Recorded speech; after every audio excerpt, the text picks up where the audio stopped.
नहीं इस देश को कहाँ ले जाए। ये तो अभी भी डिक्टेटरशिप है। ये खाओ ना, ये पहनो ना, ये यहाँ बैठे रहो। कैबिनेट की मीटिंग में मंत्रियों को बाहर जाने की इजाजत नहीं है, मोबाइल जो यूज करने की इजाजत नहीं है। जब तक मैं चुप रहिए, सुनिए, जब तक मैं नहीं, लोकसभा के मेंबर से, एमएलए से पूछिए जनता क्या हाल करती है। आपके ही एक एमपी के साथ हुआ था यही, जहाँ पे वो बड़ा भाषण दे रहा था, उन्होंने कहा जी अंदर आइए, वो जूतों से पीटा कि तुम नोटबंदी की बात बेकार हो गए, आज हम यहाँ भूखे मर रहे हैं और नोटबंदी की प्रशंसा करने आए हो। जब ये प्रधानमंत्री बने शायद इनको अलादीन का चिराग मिल गया, जिसको घिसते ही बिल्डिंगें खड़ी हो गई, सड़कें बन गई, रेलवे लाइनें बन गई, एयरपोर्ट्स बन गए, हवाई जहाज चलने लग गए। साइंस एंड टेक्नोलॉजी ने इतनी उन्नति कर ली कि मिसाइल्स बनने लग गए, यहाँ तक कि चंद्रयान में भी जाने लगे। वो सिर्फ अलादीन के चिराग से हुआ। ना पंडित नेहरू ने कुछ किया, ना इंदिरा गांधी ने कुछ किया, ना राजीव गांधी ने किया, ना नरसिम्हा राव ने किया, ना इनके वाजपेयी ने कुछ किया, जिसको आज तक पूछा नहीं जा रहा। केवल आज पहली बार जो कुछ किया वो मोदी जी ने किया। आज अगर भारत का नाम है, अगर भारत को पूछा जा रहा था तो केवल ये कांग्रेस के जो नेता थे, जिनकी विचारधारा थी, जिनकी प्लानिंग थी, उसकी वजह से था, नहीं तो कोई नहीं जानता था इन लोगों को। कहां से आए ये, कब थे ये? ना भारत की आजादी में थे, ना भारत के बनाने में थे। लेकिन आज सबसे ज्यादा अपने आप को भारत की जनता का शुभ चिंतक समझो।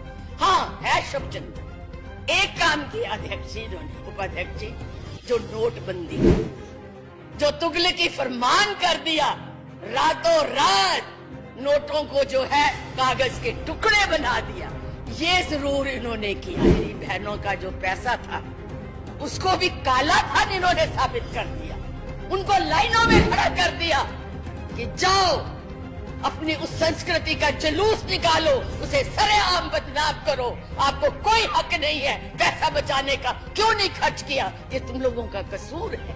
ये इन्होंने किया। सर्जिकल स्ट्राइक की होंगी आर्मी ने, कभी उसका शोर नहीं बचा। आपने तो आर्मी को भी जो है वो बेचने का एक हिस्सा बना दिया, उसको भी बेच दिया।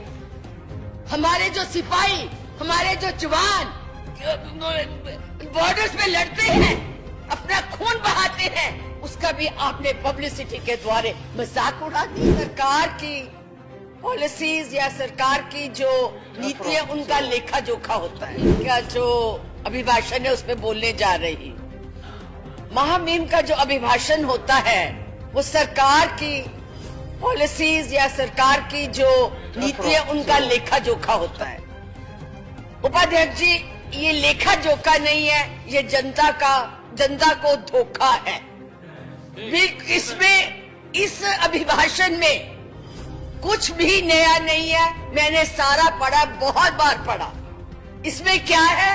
वही sit India, stand India, make India, Swachh India.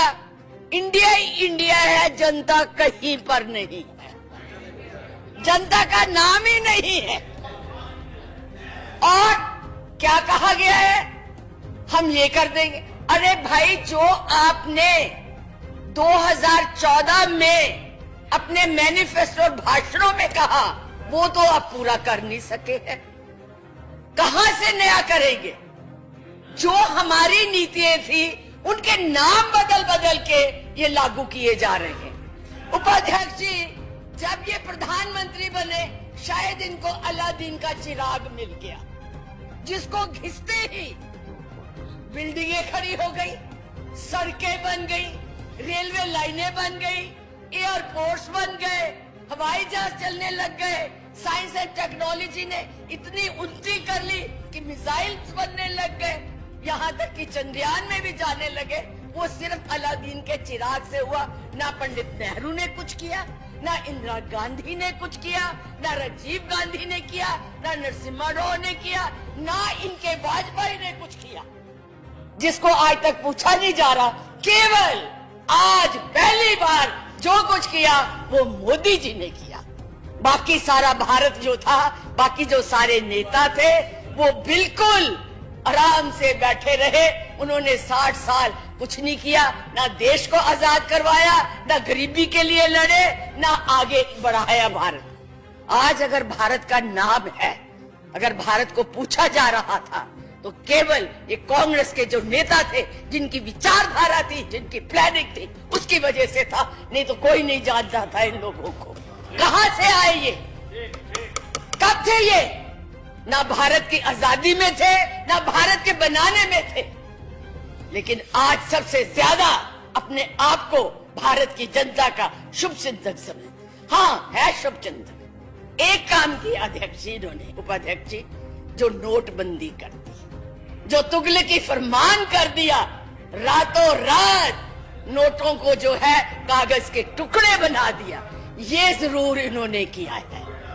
और उससे क्या हुआ मैं नहीं जानती, क्योंकि बहुत बोले हैं, सबने कहा है कितना काला धन आया, कितना फेक मनी आई, कितना उग्रवाद रुक गया, वो सबने बताया।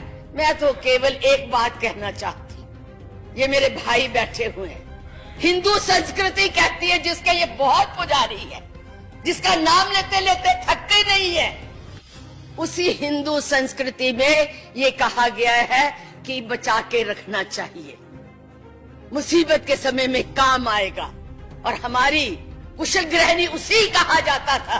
जब शादी होती, लड़की विदा होती थी, तो माँ एक ही उसको सलाह देती थी, बेटी घर को बनाए रखना, घर के लिए कुछ बचा के रखना, जो पति की आमदनी होती है उसको संभाल के उसको ठीक ढंग से खर्च करना, फजूल खर्ची मत करना, कोई पता नहीं कब आपको मुसीबत के दिन आ जाएंगे।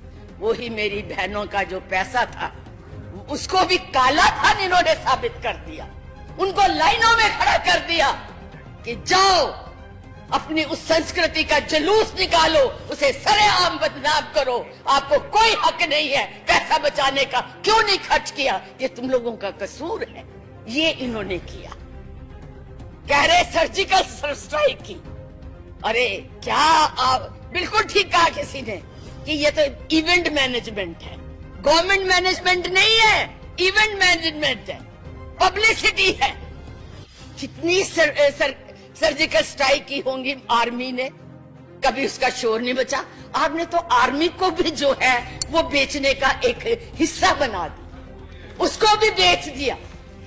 हमारे जो सिपाही, हमारे जो जवान बॉर्डर्स में लड़ते हैं, अपना खून बहाते हैं, उसका भी आपने पब्लिसिटी के द्वारा मजाक उड़ा दिया, अपनी शोहरत के लिए, अपने मुंह मियां मिठू बनने के लिए, अपनी बहादुरी दिखाने के लिए।